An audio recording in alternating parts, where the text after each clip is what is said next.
Welcome back, everybody. Welcome. We are on episode two of our new adventure in the podcast world. Two brothers, one world podcast. Myself, Naveed, and Saurabh are here.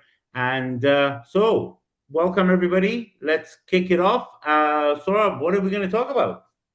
I don't know. We finished last week with how we all, how our paths would cross. So how about we separated when I left Iran and then just talk to you a few things about that I did, and then when we meet again in England, maybe you can take it from there and talk a little bit about what you Sure. did. So how about that? So I think, Sounds good. Love as it. I mentioned last week, I was 17 years old, and my desire was to go somewhere in a developing country and become a doctor and stay there and practice. So it took me about a year to convince my parents to allow me to do that, because in those days it wasn't like you just move out of your house, your parents' house, as soon as you're 16 or 17. But let alone to let them go to another country. But it took me a while, but I finally convinced them. So in 1976, January 31st, 1976, I left Iran for India. I had taken some English classes in Iran, but really once you come out, you realize that your English, what you've learned, is really not a practical English. But nonetheless, came to India, and then I was received by some friends that we knew from before, and they met me, and I settled in and started looking for a school to go to school. I'm not going to go into any of those details, but I will tell you from my first food experience uh, was that after not eating for about almost 24 hours because I was traveling, Mhm. my friends took me to an Indian restaurant, supposedly a very high-end Indian restaurant, and ordered me, and I remember a biryani, a chicken biryani, Mhm. because they thought it was not a very hot food. That's generally a milder food. So we go to the restaurant, and they brought the food, and I put the first spoon, and at first it was okay, no bad. As soon as I about to put the second spoon on, I started burning. It was just that was my first food experience in India. Wow. Started burning, and I was used to eating hot food. Anyway, so that was how I was introduced to Indian culture, which I grew to love, and I still do. The food, the culture, everything about India, I love. Anyway, so I went to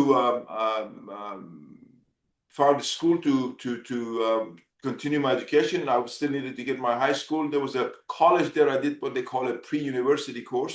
I did that, and then I applied for medical school. This was in Madras, or they Mm. call it Chennai now, in southern Mm. India, in Tamil Nadu, and applied for medical school all across India. Um, didn't get accepted. My grades were pretty good, but I really didn't get into medical school. And then I heard about the possibility of moving to medical school and taking medical school in Bangladesh, because some friends had gone there. So I took off just from another, from a country that I had just come to about maybe a year or so, just a little bit over a year. And then I went to Dhaka, Bangladesh. That's where I met my wife. We got married. I got accepted to medical school, but unfortunately not in the capital city of Dhaka. It was in a place called Sylhet, which was another part of Bangladesh, and you could either travel by bus, but mostly by plane. So it was like about, I think about maybe an hour flight, maybe less than that. So I went to medical school there. I did, and I would go to school. My wife stayed in Dhaka because Sylhet was a very small town, and I really didn't want to take Oh. my wife there. So I went to school and focused on my studying, and I would come home every couple of weeks, 3 weeks maybe. And then I did 2 years of medical school. They say you become a doctor when the times, when you get into medical school, once you pass your second year, and once you actually graduate. I finished my second year of medical school, and that's when revolution in Iran in Oh. 1979 happened. And when that happened, I was financially being supported by my family, my dad, my mom. And when the revolution happened, that financial support stopped. So I had to quit school and came to Dhaka. And my wife was pregnant at the time with our first child. So we decided where are we going to go? And we went to an American embassy and applied for a refugee status. They gave us a visa, and we bought our ticket. We were coming through Bangkok in Thailand, And when we got to Bangkok, my wife got sick, and our visa had a period within which we had to land in the U.S. Otherwise, that we would have lost it. So I went to an American embassy in Bangkok, asking them if they could renew our visa so that we can stay. We were planning to come to England because that's when my mom and you guys had come to England a few Yeah. months prior because of the revolution. We were going to come visit you and then go to America, flying to New York. Our ticket was Bangkok, London, and then New York. Mm. Uh, just bear in mind that not knowing anything about anybody in New York, there was nobody. We were just going to arrive in New York and just claimed refugee status. Anyway, long story short, we went to this American embassy. A friend of mine was with us as well, and asked for a visa to be renewed. And they said, "Okay, leave your passports here. Go and come back in the afternoon. We'll have your passport ready." For some reason, when we left, suddenly I had this horrible feeling. What if they cancel our visa? And I told my friend, "What if they cancel our visa?" He said, "No, they're not going to happen." So, anyways, we come back in the afternoon, and sure enough, they handed our passport with our be canceled on our visa, saying that visa has been canceled. And they said that you have to go. You can. This visa was given to you by mistake. I think it was in the Oh. middle of the. It might have been just after the hostage situation in America, or maybe that's why they did. I don't Mm. know. Anyway, so now here we are. We arrive in London. We don't have a London visa because those days you didn't have to get a visa. You just come and get a visa at the airport. We Yeah, yeah. arrive and they said, well, the only reason we would let you in is knowing that you were going to go to America. But now that your visa is canceled, we can't let you in. So for 24 hours, maybe not 24, maybe quite 12, maybe 12, 15 hours, we were kept at the airport. My wife and I, a pregnant wife, all, very Mm. sick. And while they investigated us and they asked us questions separately together. And then finally, thankfully, they said, because you have family here, we're going to give you a 48-hour visa. You can go stay with your mom, and then you have to come back for your visa. So that's how we ended up in England. We came there, and then I went back after 48 hours, and they gave us an extended 6 months. And then during the first couple of months, I kept going to London trying to get an American visa, and but every time we came back empty-handed, they would not give us an American visa. So we ended up becoming refugees in the UK. We are Baha'is by religion. We were persecuted then and even now in Iran. So we claimed refugee status and we were granted. So that's how we ended up in England. And that's when, obviously, for the first time since I had left Iran, I met you Yeah. there. So before I hand it over to you, maybe you can just say a few words how you got there from when we separated in Iran. The one thing that I remember, I will never forget, I learned my English in India. So I had this mixed accent of, Persian and Indian. So we went to a bank. I was talking to the bank. And then at the end of it, thankfully you didn't do it right there and then, when we came out, you said to me, I don't know if you remember, you said, "Why do you speak so funny?" Because I had this accent. And so I always remember this, that you said, "Why do you speak so funny?" So that's Was how, I there? yeah, Was you I did. there? What's that? Was I there to in at the bank? Yeah, yeah, you were Oh, in the you bank. mean? That's because I was talking to the bank, and then when you came out, you said, "Well, why you speak Oh, so I funny?" said Yeah, that. you said that you speak so funny. Yeah, so that's my memory of how I reunited with you. So maybe you can say how you remember how you guys came to end up in England.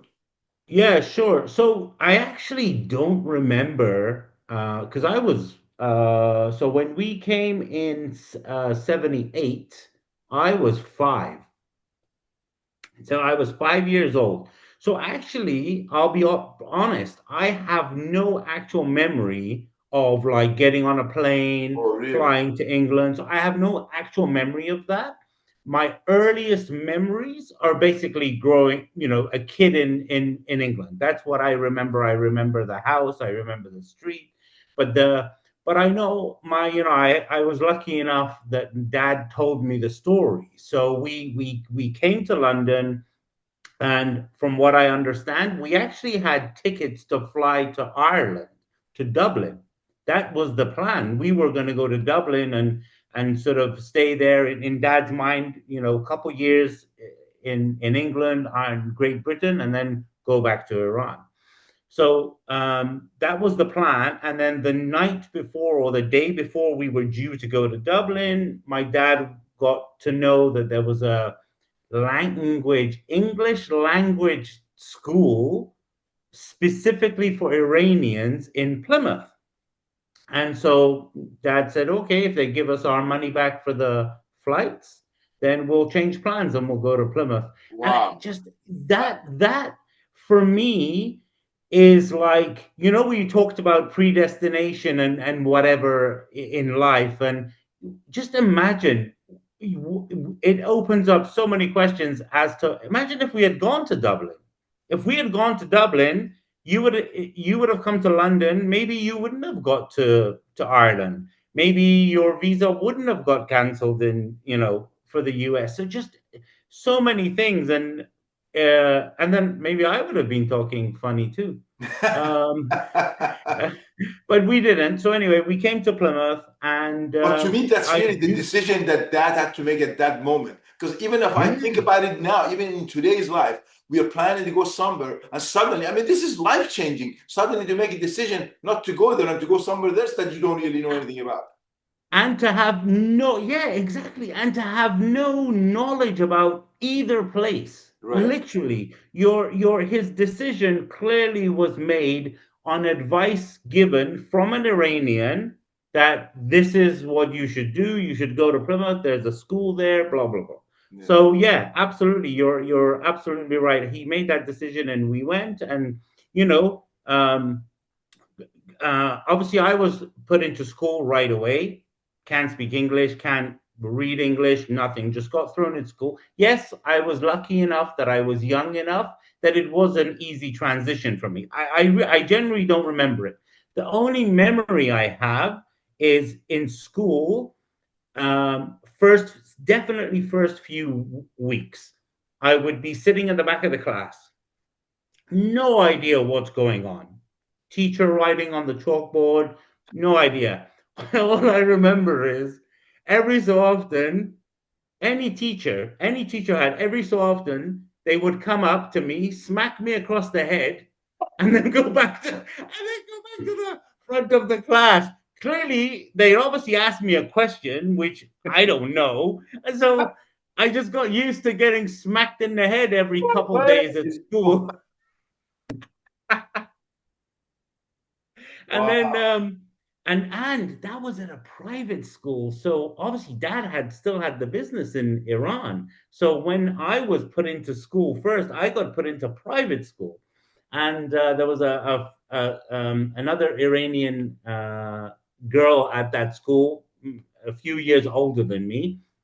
And as soon as they realized that she could translate and help, they would bring her into the class, and she would translate. So, and that was Orzu, Yeah. Oh, was the one that wow. did that. Okay. She was at the same Which school. still lives around the corner from mom's house now. Exactly. Yeah, she's like a stone's throw from mom's house. Um, so that's what I remember. That really stood out for me. And then obviously being young, I just picked up the language and that was it. In terms of remembering you being there, my earliest. I mean, I definitely don't remember the bank thing and me saying you speak funny. I definitely don't remember that, but I do remember Albert Street. Oh. I Oh, we remember did. Yeah, Albert when we Street. moved out of mom's house, we went to Albert Street. Yes, we had. Yeah, so I do That's another remember that. I living have with wife and kid in one bed sit, basically. Well, inside somebody's house in one room. So it was. in one You room. can tell that So I story definitely many times. remember that, but I don't.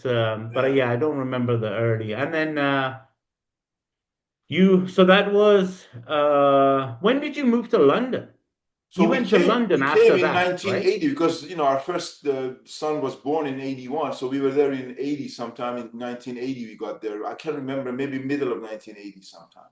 Okay. But I can't Because I imagine remember. how tough it would have been for you. I know they say kids learning language very quickly, but still, I mean, you said how old are you when you came? It was 6 or 7, So five, five, five, five. five, Yeah. five. So yeah, And then, but honestly, I had, many years later, my niece went through school. She had a lot of problems with racism and bullying and stuff.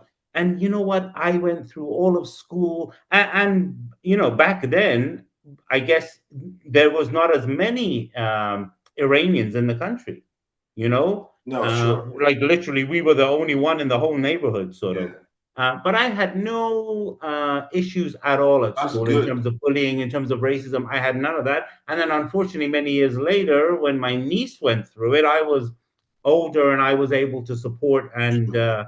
get the school involved, and we were able to fix that. But Wow. I didn't experience any of that, and thoroughly enjoyed going through the education system in the UK. So Wow, that was, time flies when you're having fun, I doesn't it? know, It's I only know, been I about know. say, 16, 17 minutes. So this is, I mean, this is, if nothing else, this is great therapeutic for me because we can just talk and remember some of the things. And you sharing things that I had never heard before, or I'm sharing things that you have never heard before. It's Oh, for all good sure, learning for both of us. for So sure. I wanted, maybe you I can just wanted wrap the it up for listen. us now. Yeah, I just wanted the listeners to know that we've set up a website. I'm sorry, we've set up an email address. So two brothers one world 19 at gmail.com. So feel free if anybody wants to drop us a comment, wants to know more about what they've heard so far. Please let us know. We're both new to this. We want to take this further as far as we can go, and we want the listeners to really enjoy. So please feel free to reach out to us, two brothers, one world 19 at gmail.com. Two brothers, one world, all continuous together, no Yeah, spaces, 19 at gmail.com. Very good. yes, Look forward to just fantastic. getting your messages and hopefully sharing the in the future episodes. All right. Great. Till next time. All right. Bye Bye. bye.